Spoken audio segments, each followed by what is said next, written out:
আজ আমি সামান্য কিছু উপকরণ দিয়ে টমেটোর চাটনি বানিয়েছি।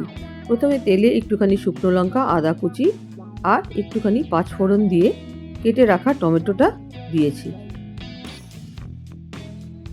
এরপর একটুখানি নুন আর একটুখানি হলুদ দিয়ে ভালো করে ভেজে নিয়েছি।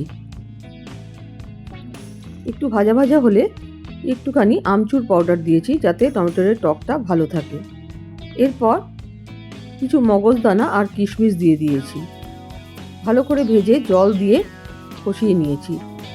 টমেটো ভালো করে কষে গেলে এই 4 চামচের মতন চিনি দিয়েছি। চিনি ভালো করে গলে গেলে একটু শুকিয়ে নামিয়ে নিয়েছি।